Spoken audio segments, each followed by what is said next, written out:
Hello and welcome to another episode of Dental Lab Insights. Now I'm delighted to say I've got Arno Hovekian with me today. He's the owner of Hovekian Dental Studios in Los Angeles. Arno, welcome. Hello. Nice to see you. Thank you very much. So I just wanted to start off by asking you really, how did you get into doing sort of dental lab work?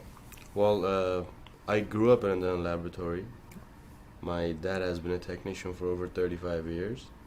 And when I went to his laboratory after I graduated high school, I didn't really like the old traditional way of doing dentistry. So I told him, you know what, the only reason that I'll go into dentistry is if I go digital. Right. Yeah. So I invested.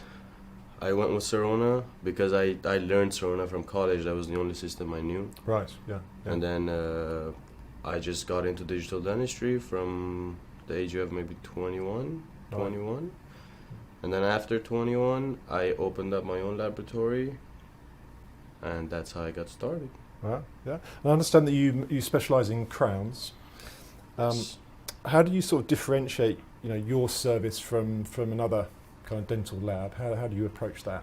Well, I do a lot of same-day crowns, which means I have doctors that call me throughout the week and schedule me to their office to do same-day crowns, which where the patient comes in the morning, they do the preparation, and the patient waits or leaves and comes back in a couple of hours, and we deliver the crowns that they need. So it's really about speed, I guess. It's speed, and the reason is because in LA everyone is always in a rush.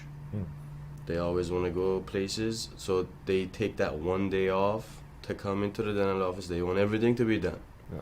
So it was a good niche market that I found, and we have a lot of good results. Yeah. It's just that it's a lot of pressure because you can't have any errors. Yeah. If you have any errors, you can't just tell the patient, hey, listen, we couldn't do it.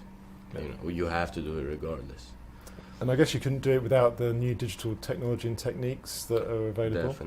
Definitely. My model is that what I do is I lease intraoral scanners to dental offices. Right.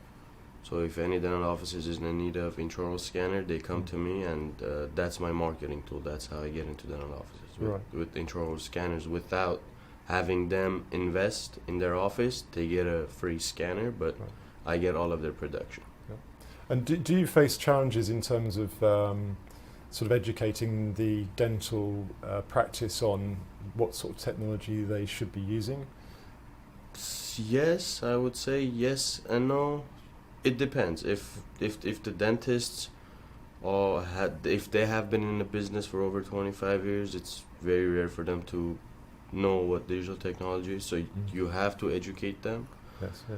Yeah. But besides that, the newly grads, they all come out knowing the digital industry. So it's very convenient for us to work with them. Yeah.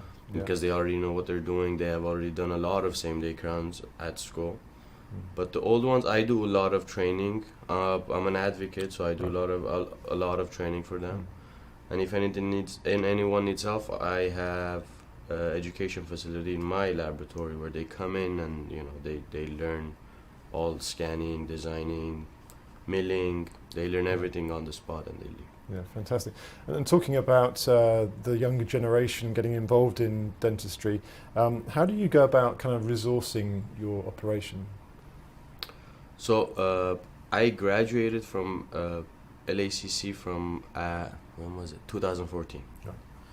2014, and when I opened the laboratory, they offered me, they approached me saying, is it okay if we give you some interns? I'm like, yeah, why not? We'll get some interns to. It's a great way to save on employees and to do good in the community. So I get maybe 3 or 4 interns every semester, and if anyone is pretty good and if I like them and if they learn my system, yes, I hire them. Yeah, yeah. If not, they get their hours and they're happy and I'm happy, and we just switch interns, and I help out the college to. Yeah. If they need any milling or anything, I do it for them. Sounds like a great way of doing it. And in terms of tips for people coming through now who'd like to emulate what you've done with your business, what would you say are the major characteristics that you need to be able to do what you do? Customer service. Right. Number one. Customer service is number one. Right. And always try to educate the dentist and the staff, the team. And before you get started with digital dentistry, you need to make sure you build the right team yourself before you approach to any doctor. Yeah. So you make sure you have the right team, approach to the doctor, and customer service is the key. Fabulous. Great tips, Arno. Thank you very much Thank for sharing you. those with us today. Of Thanks for course. coming in. Of course. Thank Nice you to very see much. you. Thank you for having me. You're very welcome. Stay tuned for another episode of Dental Lab Insights coming soon.